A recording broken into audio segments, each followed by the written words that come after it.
ዛሬ የምነግራችሁ በአንድ ወቅት ዓለምን ስላንቀጠቀጠው ኦሳማ ቢንላደን በቅጽል ስሙ ደግሞ የሽብር አባት እየተባለ ስለሚጠራው ሰው ነው። የዚህን ሰውዬ ስም ከዚህ በፊት ሰምታችሁ ታውቃላችሁ? ኦሳማ ቢንላደን ማን ነው? ኦሳማ ቢንላደን የተወለደው እንደ አውሮፓውያን አቆጣጠር በ1957 በሳውዲ አረቢያ ውስጥ ነው። አባቱ መሐመድ ቢንላደን ይባላል። አባቱ መሐመድ ቢንላደን አረብ ውስጥ የሚገኝ እጅግ ሀብታም ነበር። አባቱ ግን በገንዘብ ብቻ አይደለም ሀብታም፣ በልጆች ብዛትም እጅግ ሀብታም ነው። ለመቁጠር እንኳን የሚያስቸግሩ ልጆች ነው ያሉት። ኦሳማም ከነዛ ልጆች መካከል አንዱ ነው። ያደገውን በሀብትና በቅንጦት ተከቦ ነው። ነገር ግን የእሱ ወጣትነት እንደ ሌሎች ልጆች በደስታና በጨዋታ ብቻ የተሞላ ነበር። እንደ ፈረንጆቹ አቆጣጠር በ1979 ራሽያ አፍጋኒስታን ላይ ጦርነት አወጀች። ይሄ ክስተት በኦሳማ ህይወት ውስጥ ትልቅ ለውጥ አመጣ። የ22 ዓመቱ ወጣት ኦሳማ ቢንላደን የአባቱን ሀብት በመጠቀም የራሽያን ጦር ለመዋጋት ወደ አፍጋኒስታን ሊሄድ የነበረውን ሙጃሂዲን የተባለውን የጦር ቡድን በገንዘብና በተለያዩ ቁሳቁሶች ድጋፍ ማድረግ ጀመረ። በዚህ ጦርነት ወቅት ነው ኦሳማ የራሱን የጽንፈኝነት አስተሳሰብ ያዳበረው። እንደ ፈረንጆቹ አቆጣጠር በ1988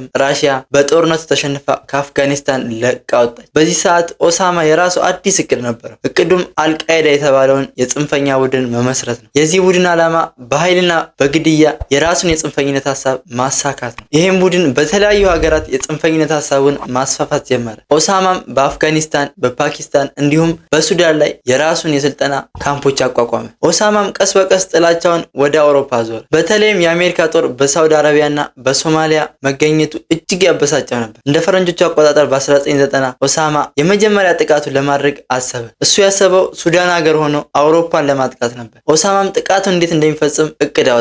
የመጀመሪያ ጥቃቱን ሊፈጽም ያሰበው አሜሪካ ላይ ነው። ያ ያቀደውም ቀን ደረሰ። የካቲት 26 እንደ ፈረንጆቹ አቆጣጠር በ1993 ነበር። በኦሳማ ካምፕ ውስጥ የሰለጠነው ራምዚ ዩሱፍ የተባለ ሰው በኒውዮርክ በሚንቀሳቀስ የህዝብ ማመላለሻ መኪና ውስጥ ቦምብ አፈነዳ። በፍንዳታውም 6 ሰዎች ሲሞቱ ብዙ ሰዎች ቆስለዋል። ይህ ፍንዳታ ለዓለም ትልቅ የማስጠንቀቂያ ደውል ነበር። ነገር ግን ገና የጥፋቱ መጀመሪያ መሆኑን ማንም አላወቀም። ይህ ቡድን ግን ሀሳቡ አውሮፓን ብቻ ለማጥቃት አይደለም፣ ወደኛ አህጉር ወደ አፍሪካ መጣ። ነሐሴ 7 እንደ ፈረንጆቹ አቆጣጠር በ1998 በኬንያ ናይሮቢና በታንዛኒያ ዳሬ ሰላም የሚገኝ የአሜሪካ ኤምባሲዎች ላይ በጣም ዘግናኝ የሆነ የቦምብ ጥቃት ደረሰባቸው። በዚህም ጥቃት ከ200 በላይ ንጹሃን ዜጎች ሲሞቱ ከ4500 በላይ ሰዎች ቆስለዋል። ይህ ጥቃት የሶስት ሀገር ዜጎች ላይ ነበር ጉዳት ያደረሰው። የአሜሪካ ዜጎች፣ የኬንያና የታንዛኒያ ዜጎች ነበሩ። ይህ ጥቃት የአሜሪካን መንግስት አበሳጨው። የአሜሪካ የስለላ ቡድን ከዚህ ጥቃት ጀርባ ያለውን ሰው ማጣራት ጀመረ። ከብዙ ምርመራ በኋላ ጥቃቱን የፈጸመው ኦሳማ ቢንላደን የተባለ ግለሰብ መሆኑ ታወቀ።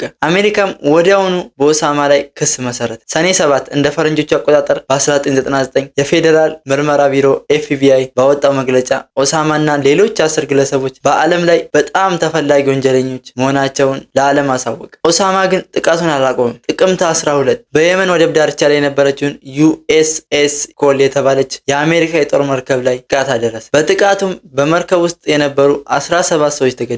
እኔ ያልገባኝ ነገር ግን ይህ ሁላ ጥቃት ለምንድን ነው የሚፈጽመው? የምታውቁ ሰዎች ካላችሁ ኮሜንት ላይ አጋሩ። መስከረም 11 እንደ ፈረንጆቹ አቆጣጠር 2001 ዓመተ ምህረት ሌላኛው የኦሳማ ጥቃት። ይህ ቀን በሰው ልጅ ታሪክ ውስጥ የማይረሳ ጠባሳ ነበር የጣለው። 19 የኦሳማ ቢንላደን አባላቶች 4 አየር መንገዶችን በመጥለፍ በኒውዮርክ መንትያ ህንፃዎችና በቨርጂኒያ ፔንታጎን ላይ አጋጯቸው።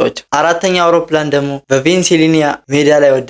በዚህ አስከፊ ጥቃት ወደ 3000 የሚጠጉ ሰዎች ህይወታቸው አለፈ። የሚገርማችሁ ነገር ግን ኦሳማ ቢንላደን ጥቃቱን እሱ እንዳቀነባበረው ለዓለም ተናገረ። ይህ ምን አይነት እብደት! አሜሪካ ይህን ዜና ስትሰማ በቡድኑ ላይ የሽብርተኝነት ጦር አወጀች። ኦሳማ ግን ጦርነቱን ሲሰማ ፊት ለፊት ከመጋፈጥ ይልቅ መደበቅን ነበር የመረጠው። አሜሪካም እሱን ፍለጋ ወታደሮቿን በተለያዩ ዓለማት ክፍል አሰማራች። ኦሳማም ለ10 ዓመታት ያህል እንደ መንፈስ ተሰወረ። ብዙዎች የሞተ መሰላቸው፣ አንዳንዶች ደግሞ ማንም ሊያገኘው አይችልም ብለው ሐሳባቸውን ሰጡ። ነገር ግን በ2010 ያልታሰበ ነገር ተከሰተ። የአሜሪካ የስለላ ቡድን ከብዙ ፍለጋ በኋላ አንድ ፍንጭ አገኘ። በፓኪስታን አቦታባዳ በተባለ አካባቢ በአንድ ትልቅ ግቢ ውስጥ ኦሳማ መደበቁን ደረሱበት። ግንቦት 2 እንደ ፈረንጆቹ አቆጣጠር በ2011 በፕሬዝዳንት ባራክ ኦባማ ትዕዛዝ መሰረት የአሜሪካ ልዩ ኦፕሬሽን ኃይል ኦሳማ የሚገኝበትን ግቢ ከበቡት። ልዩ ኃይሉም እሱን ለመያዝ ባደረገው ተኩስ ኦሳማ ቢንላደን እዛው ተገደለ። የኦሳማ ቢንላደን ታሪክ በሀብት ጀምሮ በዘግናኝ ጭፍጨፋ ተጠናቀቀ። እናንተ ስለ ኦሳማ ቢንላደን ታሪክ ምን ሀሳብ አስተያየት አላችሁ? ኮሜንት ላይ አጋሩ። ይህን የመሰሉ ታሪኮች እንዲደርሳችሁ ቻናላችንን ሰብስክራይብ ማድረጋችሁን እንዳትረሱ። በቀጣይ